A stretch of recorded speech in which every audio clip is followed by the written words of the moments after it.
I know most of the recent subscribers are here for survival crafting games, but if you guys have known, I've done a lot of Borderlands content, and Borderlands as a franchise is one of my favorite, if not my favorite titles of all time. And I wanted to go over everything we know about Borderlands 4. Let's just get into it. So as we know with the story recap of end of Borderlands 3, Lilith teleported us away. Everything was at stake, including Pandora itself. The moon of Elpis was the key to the vault, and Lilith sacrificed herself to save everyone by teleporting Elpis away from Pandora. Now coming into Borderlands 4, we now know the moon was teleported to the atmosphere of Chyros, the new planet we will be on in Borderlands 4. By the way, it's going to be their biggest map in all Borderlands history, not only for how dense it's going to be, what it's going to offer, side events, side activities, mini bosses, world bosses, but as well as verticality. They claim every single thing you see you can go to with no loading times. Now before they did say there were some loading times, but with the Pack East event, they are now stating that there are none. Now I don't honestly think there's going to be none, but I'm pretty sure there's going to be very minimal to, if not close to none. One of the things that we're curious about, where are the Crimson Raiders at this point? They have not given up looking for Lilith. They're devoted to Lilith, so they may make a return in some way, shape, or form. The Crimson Raiders did split up at the end of Borderlands 3 to find the woman that they love, which is Lilith. So we will encounter some Crimson Raiders in some shape or form, whether that's in Borderlands 4's main story or with new DLC that comes out. The Timekeeper is a new main antagonist in the game. He wants everything under his control and to maintain the control of the planet-wide propaganda. He doesn't like Vault Hunters at all, so that's going to be us, but you know, we're ready for a challenge. Now he has a massive army, and this is built up by taking over the community and the civilians of Chyros by putting an implant chip in them, by basically, you know, controlling them to some degree. Now when Elpis's moon did get teleported and it shows up suddenly in the sky, the Timekeeper's grip on Chyros eventually starts to dwindle as people start pulling these machines out of them. Now the interesting thing is they do put a lot of emphasis on the fact that we're going to meet so many diverse characters. Now we know there are so many diverse characters in the Borderlands franchise, but they say this is the most diverse ever because when removing this chip, it has a chance to kill you, change your personality or aspects of you completely. What does that mean? We're going to have to find out. Now, as we know with the state of play, we got introduced to 2 of the 4 Vault Hunters that will come in the base game. They already have announced that there is going to be additional Vault Hunters coming in DLC. Even the PlayStation website accidentally teased this and they took it down. But we do know of Vex. She's going to be a Dark Siren. Now, we've never seen or heard of anything like this in the franchise. It's going to be what they consider the spookiest siren in the franchise overall. And this is the first siren that can physically manifest physical beings into the existence. So she can summon Reapers and Specters. She's also the first siren to focus on kinetic damage specifically. And not only her, but her Reapers, Specters, as well as her cat named Trouble can also change their element depending on what weapon you're holding. Now the other Vault Hunter that we know a little bit more about is Rafa. He is an exo soldier. He grew up in microgravity, which had an impact on his body, his bones, his structures, his organs, whatever it may be. He struggled to live and was completely isolated. He wants to enjoy life and make the most of it. He's got a positive attitude. Now Tedior finds him and gives him an exosuit. Tedior being Tedior, he can die at any moment wearing this exosuit. But if he doesn't wear it, he can't really function. The suit could kill him, but it doesn't stop him from using his opportunity to enjoy the life to the fullest, the life that he now has. He has the ability to summon energy blades, laser guns, shoulder-mounted cannons. I don't know if any of you guys have seen that. He has cannons on his shoulders, kind of like Zane's cannon that he has on one of his shoulders. So similar to playing the part with, you know, this is going to be a Zane-style Vault Hunter. Next off, we have Harlow, the Gravitator. Now, she's pretty interesting, and I think she's going to be way more diverse than we think. And I think this is why they're not showing her off all that much. She's part of the Tromp family. She's super smart. She has multiple PhDs, 5 to be exact. She's super joyful and energetic. She has a strong drive of creativity. She uses that drive to bend gravity to her will. She can lift enemies and slam them onto the ground and has many more gadgets. So overall, she's going to be a gadget-focused, tech-focused build. So she's going to be using gadgets to her advantage. And I think this is going to give her a diverse playstyle because as we know, the skill trees are super advanced, and we'll get to that in a second. Last but not least, we have Amon. I think this is going to be my main, but I'm not sure. He's the Forge Knight. Now, he lost his entire family, his spouse, his kids, his friends, whatever it may be, basically his whole village, if you will. You know, he's kind of a Viking kind of guy. He harnesses his deep grief. He was a vault monster hunter, and that was his whole purpose. And one day when he summoned one of them, it basically broke out and killed and took out his entire family and village along with it. He now is on a revenge plot, and he basically just wants to take out any vault monster he possibly can see, but he also has a side to him that's very friendly, very nice, very charismatic, and he cares a lot for people. He just feels bad for what he did. He blames himself overall. Now, he has a gigantic sword, an axe, a hammer, a spear, and a whip. This is going to be our brute, our heavy class. Now, they are leaning more towards the side of, as you guys know, with the traversal in the game, we have the grappling hook, we have the beacon balloons that we can use, and we also have the Digistruct bike, but they also lean more towards movement overall with each character. And they say Rafa is the most agile vault hunter there's ever been in the franchise, and I think Amon is going to be the opposite of that. He's going to be a little bit more of a heavy hitter. You know, the jumps are going to be maybe a little bit less. He might not be able to jump as high, grappling, things like that. So in and out of combat, the traversal is going to be different based off of what vault hunter you're playing. Now let's talk about Chyros in particular. There's going to be vast vistas, ranges of different atmospheres. So, you know, depending on verticality, where you are, you're going to have snowy regions, desert regions. You're going to have, you know, kind of beach shore areas. We've seen some of that in the trailer, like a shanty town, you know, the tropical feel. We're also going to have, you know, super high mountaintop. Now, again, this ties directly into the verticality of the world building, and they basically say whatever you see, you can get to. So you look at a mountain range in the distance, Bob's your uncle, get up there. Now, when it comes to what is going to be occurring around Chyros, as we know, the Timekeeper has a grasp and a lockdown of the planet, and certain zones are going to be completely controlled by him, as well as him having a specific central area that is basically his compound, his base of operation. Again, this is the biggest by far universe they have built, and it is completely seamless with no loading times. Like I said, you can go anywhere and everywhere that you basically can see. It's going to have a dynamic weather system. The beautiful thing about this, I was kind of worried about it, the weather system is not going to have any impact whatsoever on your playstyle. It's not going to give you buffs, debuffs. It's not going to give the enemies buffs or debuffs. The only thing that it will affect is visibility, which makes sense. So there's going to be rain, storm, dusk, snow. There's going to be dynamic story missions, world bosses, mini activities, side missions, vaults that you can explore, as well as vault key fragments that we can collect throughout the world. There's going to be like little checkpoints you can take out, side objectives, things like that. Now, all of these will be loot chases, so you do get good loot every time you do these missions. So, you know, it's going to be worth it to explore this world, and I really think they're leaning more so towards like a full-on single map open world experience, and you can go anywhere and everywhere. Now, there's probably going to be some zones that are going to be fully locked out, you know, kind of like a defogging effect. I don't know how the map defog is going to work. You know, is it going to be like a Ubisoft title? I hope not, where, you know, you're locked out of a zone, but we will have to see. We're going to be able to ride vast number of vehicles. Double jumping is in the game. We can fully climb, grappling. We can ride and Digistruct our own bike, which has full-on customization, not only to the style, but also to the way it rides. You can change its handling, speed, brake speed, things like that. It probably has its own boost system that you can kind of alter. So depending on how you like your bike to play,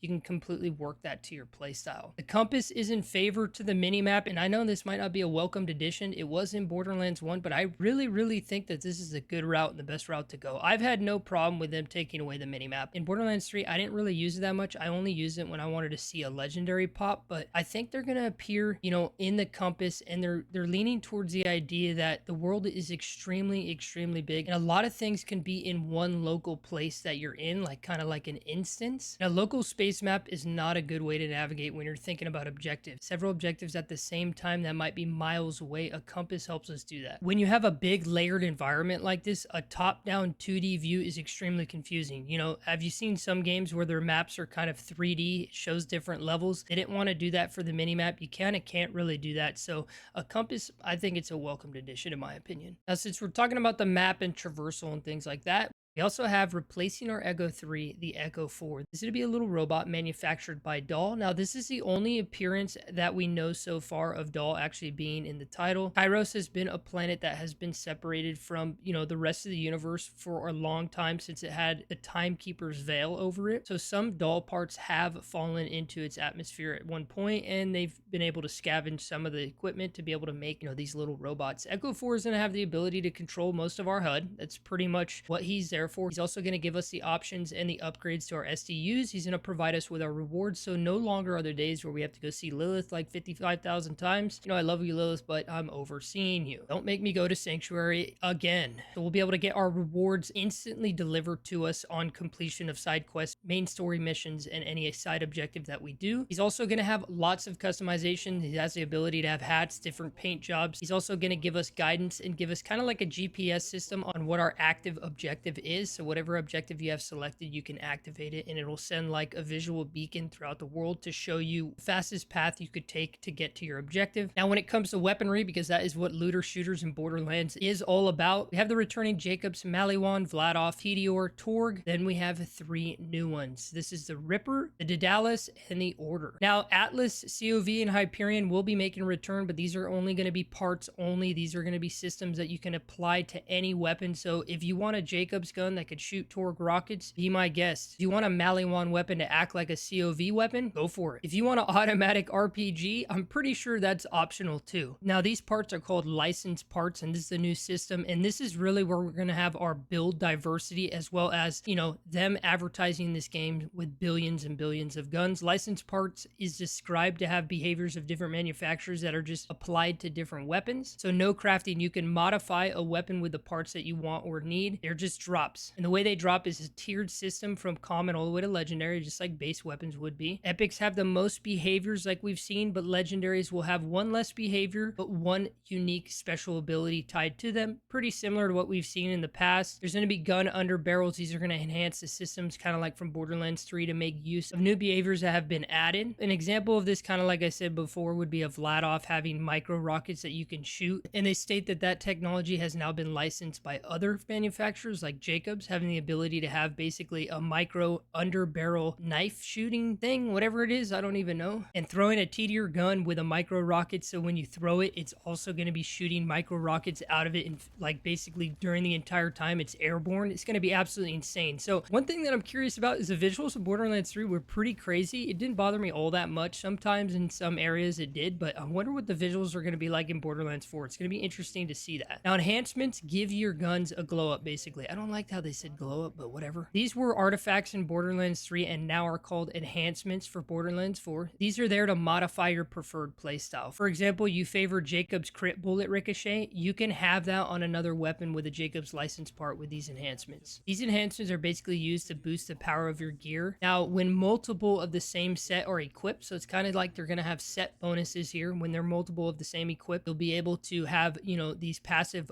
bonuses to your weapon, extended magazine, faster fire rate, things like that, and you can also mix and match. Now, they are having a change to heavy weaponry as well as grenade. This is now implemented as a new ordnance system. This is going to be revamped completely. Now we're going to be using heavy weapons and grenades on a cooldown, so we could use it at any time to mow down enemies, whatever it may be. We won't have to make sure about finding heavy ammo. Now, this was one thing that, you know, wasn't a big thing for me in Borderlands 3, to be honest with you, like finding grenades and heavy weapon ammo, but let's just say like a boss fight is taking you a really long time and the cooldown does happen, you could just use your heavy weapon again, you know, because with the ordnance system, it's on a cooldown. You don't have to hope and wish that you're going to get new grenades. You're going to get more heavy weapon ammo. It's just going to be on a cooldown, so if a boss takes you a little bit, you'll have that cooldown proc and you'll be able to use it again. There is a new shield type, and this is called armor. It's more of an offensive focused shield type to promote offensive gameplay, so it's kind of, in my opinion, acts more so like light armor. So we have your shield, you know, your health, your base shield, and then you have armor. Armor would be if you are kind of, you know, a guns blazing, get into the thick of it, rushing play style, but you still want to have some armor. So the more damage you're doing, the more guys you're taking out, that's what's going to regenerate this armor system. So if you're in the muck of a fight and you're really taking, you know, you're really taking a lot of damage, but also dishing it, you're going to be able to have that regen on this armor system. I think this is a great system that they've added. I'm super excited to see how this plays because, guys, that's how I play in these games. I mean, most of us do. Borderlands, they have crazy guns in here that you just run in, blast a ton of guys in a room, you're getting damaged. We have fight for our life. Don't have to worry about dying instantly. This is one of the simple things that I'm super excited about, is this new armor system. Now, to touch more on a point that we talked about earlier, this is going to be the build diversity. Now, everything I've said up to this point has already indicated that the builds are going to be absolutely insane, but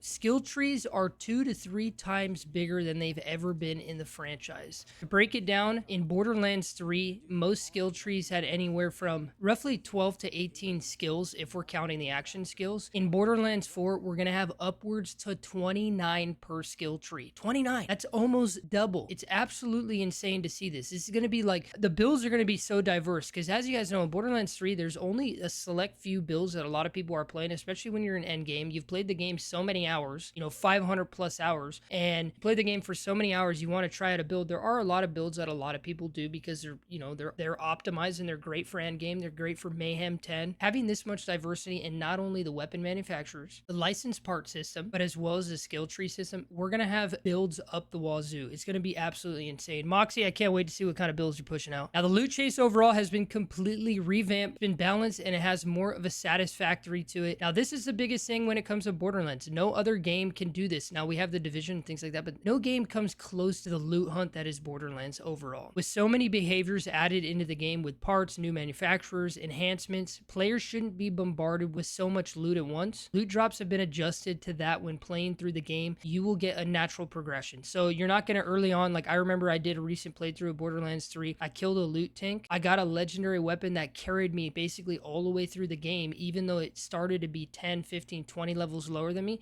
It was still extremely powerful. Players will not be overwhelmed if all of a sudden you have a gun with too many behaviors and parts that you have no idea how they perform at all. Because of that, legendaries now have a legendary power, so they feel very unique and very rare to obtain. Legendaries and the loot chase is back, baby. I'm absolutely welcoming this. I know a lot of people are skeptical. It may be a 1 in 1,000 chance you're going to get this piece of gear, but that's what I like. I'm satisfied with that. I'm excited. I think they're going to have adjustments. They're going to have balancing, but overall, this is a looter shooter, and the amount of diversity that they have in the builds and the gun placements with the licensed parts, it's going to be insane, the different type of weapons that we're going to be able to find. Now, here's our last topic. I'm primarily a solo player, just overall in games. I don't have a lot of people to play with, so I just play solo and I enjoy it. But for those who like co-op overall, there's going to have drop-in, drop-out, online co-op, couch co-op. They have split screen co-op is going to be an option. It's going to be up to 4 players. Dynamic level scaling and individual difficulty. So your friend could be level 1 on easy. You could be level 50 on hard, Mayhem mode 10. I don't know if Mayhem mode's coming back, but whatever mode and whatever they're going to be bringing, you could do that. And the world, not only the loot, but the enemies are going to dish the damage that should be dishing out, and they're going to be taking the damage from the respected party. Instance loot for each player. This is active across the board. We can't switch this. There's going to be crossplay, fast travel, not only to your speeder, different stations around the world, but also to your friends at any time. You can also split up from your friend. If your friend wants to go check out this mountain way above over here, and you're like, dude, I'm farming this guy over here on the other side of the map, be my guest, go do it. Once you guys complete your activities separate, you can fast travel to each other, take on the world together. The lobby has been completely redesigned for quality of life and improvements. Don't know exactly what this means and what that's going to entail, but we will have to see. I do kind of think it's because of the proving grounds, the Mayhem mode, and different systems like that. When you're searching for a game on Borderlands 3, it's very split up and very weird, and it takes quite a while for you to like find a new party. I know the game's super old, but so it's interesting to see that. Guys, I don't know if you can tell, I'm super excited for Borderlands 4. I'm going to be playing it when it drops. If you guys enjoy this video, please drop a like on it, as that helps me and the channel grow. Let me know what you guys are excited about for Borderlands 4. Let me know what you're skeptical about. Let's talk about it in the comments below. I appreciate every single one of you guys. Thank you so much for the love and support. Let's try to get to 10,000 subscribers. We're so close. And as always, stay happy, stay hype, and good luck looting.